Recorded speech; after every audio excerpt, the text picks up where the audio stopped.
I've been to Chuck E. Cheese's a handful of times throughout my life, and as a very strong FNAF fan, I have a really deep-rooted interest in animatronics. My local Chuck E. Cheese's only ever had the singular Chucky animatronic setup, so I never quite got the full animatronic band experience. This, of course, didn't change the love I had for the place, and at one point in my life, I developed a separate interest in the Chuck E. Cheese company and its lengthy history, one that stuck with me even to this day. So here we go. This is the full story involving and revolving around the Chuck E. Cheese company. No matter who you are, you've most likely heard of the Atari company, who was responsible for bringing arcades to America, and in essence, rocketing the humble arcade game into cult popularity. Between 1975 and 1980, video games were made more viable as an industry by the day, leading eventually to the new market of home entertainment systems, which could bring this into your home, and eventually, unfortunately, this. Other than the confinement of your lovely home, video games needed their own domicile to be enjoyed in, thus gave way for casual restaurants, malls, and bowling alleys, among other things, to set them up in their businesses for a little extra revenue. But this didn't mean a whole business couldn't be built around them, and in 1977, that's exactly what the co-founder of Atari, Nolan Bushnell, did. After purchasing a family pizza parlor, Pizza Time Theater, Bushnell renamed it to Chuck E. Cheese's Pizza Time Theater, introducing the famous rat for the very first time. Chuck Entertainment Cheese, and yes, that is actually his middle name, would appear in the restaurant both as a walk-around character and an animatronic in what was called the shelf or portrait show, where patrons could view animatronics set into picture frames in the main dining area. Alongside Chucky, characters featured in this setup included Krusty the Cat, Pasquale a pizza chef, and Jasper T. Jowls. The Warblets, a trio of singing birds, could also be seen perched in the dining room. Later down the road, Krusty would be replaced with Mr. Munch in 1978, and as the shows would be played, guest animatronics would be rotated out fairly regularly. Guests included Helen Honey, Madam Oink, and Foxy Colleen. Another setup they experimented with was the Cabaret Room, where an animatronic would sit at a piano to sing and play. The main animatronic featured here was Dolly Dimples, a hippo, but was later replaced by the reindeer Artie Antlers in 1980, who was then replaced by the elephant BB Bubbles in 1982. A few years after Bushnell opened up his restaurant and subsequently a few extra locations along the way, Robert L. Brock and the company Creative Engineering opened up their own family entertainment center in 1980. Titled Showbiz Pizza, these restaurants featured all the same basic components as Chuck E. Cheese's, but focused much more attention in their animatronic shows, utilizing a full-body animatronic band on a main stage, akin more to Disney's Country Bear Jamboree. Almost as soon as it opened, Showbiz Pizza became a strong competitor against Chuck E. Cheese, primarily due to their band, the Rockafire Explosion, having so much character and feeling as larger than life as they felt. Okay. Hello, folks. How y'all doing out there? Fats here, and we're continuing with our magic theme. I believe Duke's got a real nice medley of songs for us. Ain't that right there, Dookie? That's right, Fats. And we're going to sing a song by, what you going to sing, Duke? Go ahead, spit it out. I'm going to sing a medley of songs, and one of them is called Abracadabra by Steve Miller, and the other one is You Can Do Magic by America. Oh, I bet that's going to turn out fine. How come you're going to sing both that songs? That is not fair. Well, the magic show was my idea. So what? Who cares? Well, the boss said I could. Now, do I need any more reason than that? Welcome to the cutthroat world of fast food entertainment. In the same way as the Country Bear Jamboree, one main venue would be shared by multiple animatronics on a few separate stages. Designed, programmed by, and primarily voiced by Aaron Fechter, the Rockafire Explosion consisted of roughly 6 life-size animatronics with relatively advanced motion in their bodies and faces. Billy Bob Broccoli served as the basis for the band, and was considered to be its leader and the face of the establishment. You've probably seen him in this cursed image. His little partner in crime was Looney Bird, a little bird who would sit in an oil drum and poke his little head out to sing and stuff. Duke LaRue was a drum-playing dog who dressed in a spacesuit. Fats Geronimo was a gorilla who dressed in a snazzy suit and acted as the band's keyboardist and showrunner. In the minds of most Rockafire fans, he is the band's leader rather than Billy Bob, as he would be the one to announce the show's order and direct the other members. Beach Bear was a polar bear who was also a surfer, playing guitar for the band. Mitzi Mozzarella, my personal favorite band member, was a mouse who was your typical cheerleader girl. She was a singer, mostly doing vocals for whatever pop songs the band would cover. Rolf de Wolf was a wolf and a ventriloquist, who served as a side act within the show. His puppet, Earl Schmerl, was sentient and would often get after Rolf for his behavior toward the band. Okay, hey, before we get the show started today, I'd just like to thank all my fabulous fans for all their terrific support. The fan mail has just been overwhelming. Hey, just keep those cards and letters coming. What cards and letters, Rolf? You ain't had no fan mail in weeks. Oh, Earl, you slay me sometimes. The rockafire explosion had so much more depth in how they got along, and sometimes didn't get along, together. It was at this point that Chuck E. Cheese's chose to update their performance model to something similar, placing stages in cabaret rooms to hold other performers like The King, a lion and an Elvis impersonator, later a Michael Jackson impersonator.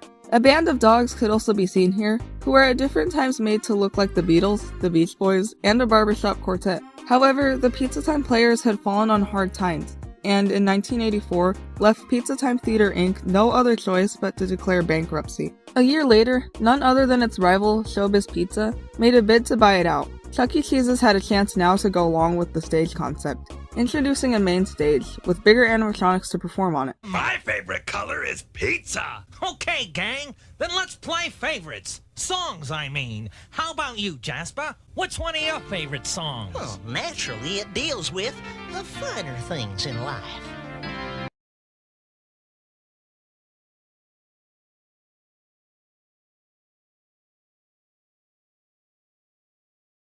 Both companies kept their imagery somewhat separate, but it should be noted that assets in things such as commercials were sometimes used interchangeably, kind of blurring and confusing the branding. Rainy days are the pits. You can't run around, and you have to watch Sue Ellen with JR again. I hope you kids aren't eating on that couch. Mom! Buy that Chuck E. Cheese and act like it. Have more fun than you ever did.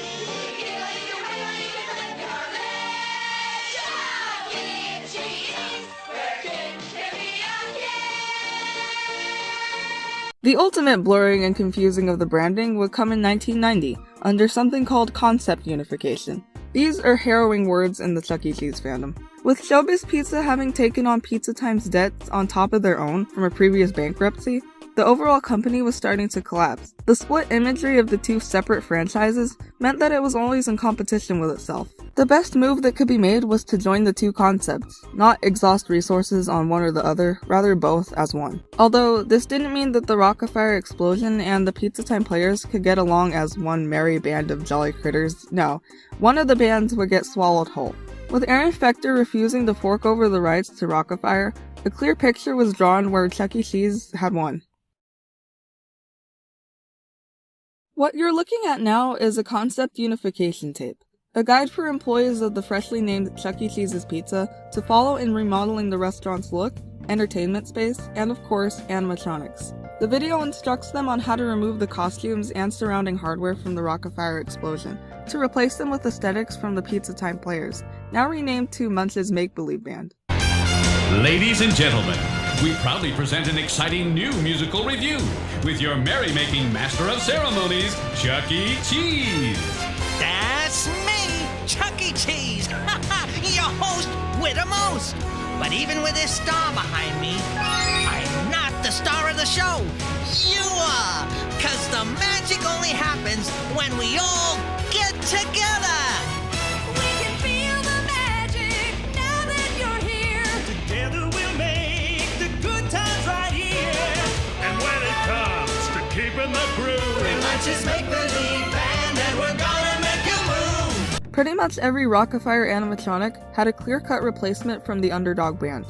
Duke was reskinned as Pasquale the Chef, Fats was reskinned as Mr. Munch, Beach Bear was reskinned as Jasper T. Jowls, and as for Mitzi Mozzarella, no female characters had previously had an official spot in the Pizza Time Players, so the guest character Helen Henny was promoted from a guest star to a permanent member of Munch's Make-Believe Band. Rolf would eventually be reskinned as Chucky himself, only after the other four on the center and rightmost stages had been completed. During this change, Showbiz locations would run the Rolf and Earl show, as temporary entertainment while the other stages were being edited. Earl would be removed from Rolf completely, as Mr. Cheese had no use for a sentient puppet. Billy Bob suffered the worst of all, as his animatronic hardware wasn't used in the slightest, leading him, and in essence his spirit, to be removed from the restaurants completely. His buddy Looney Bird was repurposed as a completely new asset named Pizza Cam, just a camera that would bob up and down and stuff. This is usually what he looks like now. With the changes being finished up by 1992, the restaurants looked forward to a hopeful future. We got it together, we got it. We got it together with you. We got it together forever.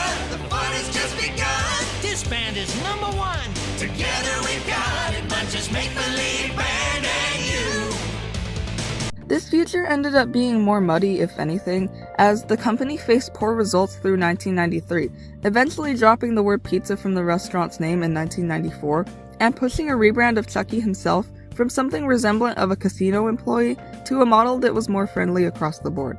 By the next year, Chuck E. Cheese's begins to see competition from other kids' spaces like Discovery Zone, enough to where the restaurants would go into a gentle remodeling to include indoor play places like Discovery Zone itself.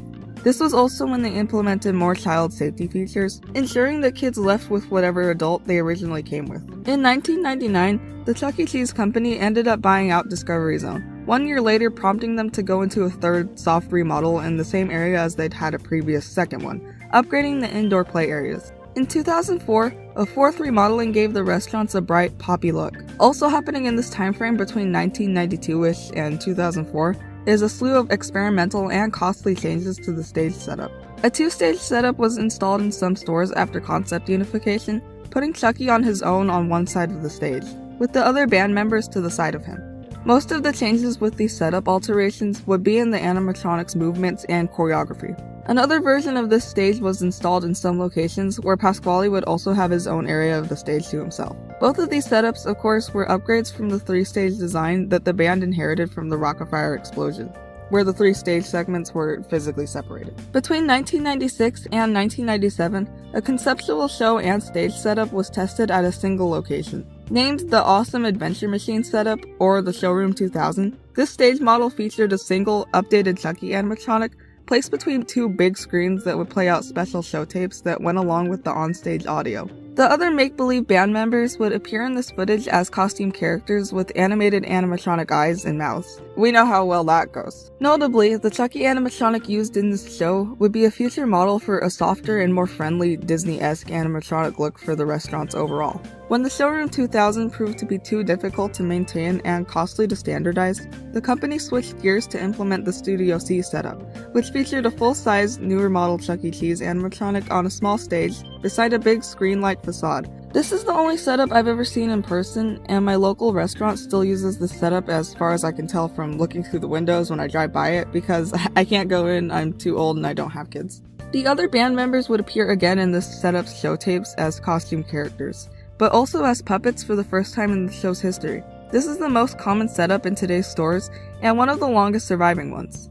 It was constantly updated and improved in terms of function and show setup, and was even able to adapt easily to the 2012 redesign I'll touch on in more depth in a second here. The only changes that employees would really need to make to reflect this change was to redress the animatronic and install new show tapes. Unfortunately, as of 2022, the Chuck E. Cheese company has stopped producing new show tapes for this setup, as a somewhat direct result of what I like to call Chuck E. Cheese's modern dark age. In 2012, Chuck E. Cheese's saw an extreme redesign in all areas of its marketing, between the stores, commercials, and entertainment assets in the store, like the show tapes and posters. Commercials would now feature a CGI Chuck E. Cheese, smaller and even more rat-like in nature. His friends would also get similar glow-downs to be used in the show tapes and decoration in the stores. Changes in both the Studio C animatronic and walk-around Chucky would be made to reflect this. Not before another stage setup was installed in some locations prior to this rebranding. Dubbed as the Circles of Light setup, this stage would implement more interactive features for guests, and also include the option for the Chucky animatronic to be used or not. In 2014, the horror game Five Nights at Freddy's was released, a point-and-click jump-scare game inspired by Chuck E. Cheese's and set in the family entertainment center just like it. Watch all my videos and take a big drink of water every time I mention Five Nights at Freddy's, it'll keep you hydrated.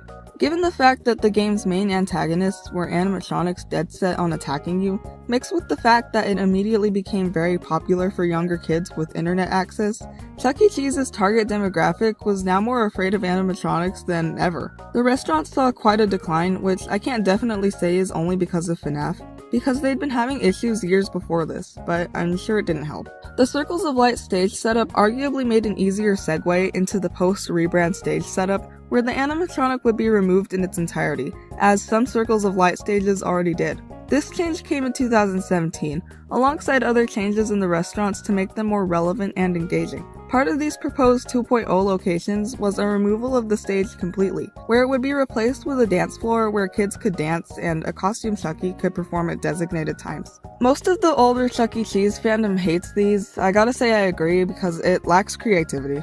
But I will also admit that not all locations can survive on animatronics alone. I do think that there's a benefit to all locations having different features because of this. In 2020, the worldwide pandemic, you know the one, Chuck E. Cheese, like many other business owners, was forced to close his stores until conditions improved. With no clue on when that might be, Mr. Cheese took up a side hustle selling frozen pizza in some grocery stores. The man who shall not be named, he made multiple videos about how Chuck E. Cheese's recycles their pizza, which just isn't true. The reason being he cited the pizza being cut in a very strange way. So don't believe him. I think we're all past the point of believing him anyway. However, by Chuck E.'s rotten luck, the Chuck E. Cheese company filed for Chapter 11 bankruptcy protection in the same year. In 2021, the company began to find its footing again as businesses started to open back up. Prior to the pandemic, in 2019, it was announced that the experimental dance floor setup would be installed into as many stores as possible, that the animatronics would be removed from a great many locations to do this. Progress on this did slow due to the closures and the company's bankruptcy. The company has had time to recuperate a little bit financially, so as of 2022, a good number of stores have been updated or are close to being finished. Other than this, the company has made relatively positive moves, such as opening new locations outside of the US, and launching a collaboration with the pop culture lifestyle online store Dumbgood, which I would shop from exclusively if my videos got more views. Even on sale, I wouldn't pay for that. Look at that. Their stuff is so cute, but it's so expensive. Right now, Chuck E. Cheese's is on fairly shaky ground as it continues to recover. Kind of a little up in the air ending to that story, but there's another story we still need to wrap up here. That of the rockafire explosion. After Aaron Fechter took his animals and ran in 1990, he continued to develop them and sell animatronics and their shows off to whatever businesses wanted them, rather than only the Chuck E. Cheese's restaurants using them. Fechter's first redesign scaled the animatronics and the overall show down to what was called the Midgen style, which sounds too close to a slur to me, so I'll just call them little guys. The whole band got these little guy makeovers and were dressed in a noticeably more modern style. Other features unique to these shows included moving stages and more advanced animatronic choreography. Under the company name Creative Engineering, Fechter would try to keep the rockafire explosion relevant, but seeing minimal sales and slowing profit over several years, he'd fire his entire team by 2003. It seemed to be that he'd driven things into the ground to cut costs, but he continued to work on his animatronics and their shows, even at one time publishing videos of newly programmed shows to his YouTube channel that no longer exists. Just because Aaron Fechter stopped serving the fandom doesn't mean that there aren't ways to enjoy his creation even today. Rockafire animatronics and the equipment required to run them can be purchased online, but they're always going to be used assets that likely need both mechanical and cosmetic repair. Some people also tend to overprice their animatronics and parts. I won't say who, but you know who. You'll probably have to pay an arm and a leg to buy an arm or a leg. If you don't have the means to buy your own animatronics, there are still a few public rockafire shows you can visit in the US. Smitty's Super Service Station in Mississippi and Billy Bob's Wonderland in West Virginia both run fully operational and fully restored shows. You can also see videos of these locations on the YouTube channel The Carpetbagger, which I'll link in the description. As of 2020, Fechter is working on a second generation of rockafire animatronics, which he's honestly been developing since the day he left. However, it's not clear how successful these could be should they ever reach the sales floor. Aaron Fechter is generally labeled by the fandom as a stingy and nitpicky about how his shows are run, but you have to give him props for being so stubborn and keeping his dream alive. As far as I'm concerned though, it's the fans that are keeping the spirit of the rockafire explosion alive. Hi, I just want to thank you for watching the video. Chuck E. Cheese's and Showbiz Pizza are both things that I'm very passionate about them. I might not have the most knowledge, and I kind of don't read into all the business side of what went on, which is why I didn't really mention it. There are other things that I didn't mention. I could have talked about some more stage setups. There's also a lost animated commercial with the original cigar smoking Chuck E. Cheese that I didn't talk about, which I might just focus the whole video on. That could just serve as one of my lost media videos, because I do think it's interesting on its own, especially if you watch this video and then go and watch that one when it gets made, if it gets made. I keep promising to make these videos. But anyway, thank you for watching. Thank you for your support. I finally hit 1,000 subscribers. That's crazy to me. Never in a million years did I think I'd even get this far. When I put out my first video, I was thinking it would fall on deaf ears, but really, thank you for all your support. I'll see you in the next video.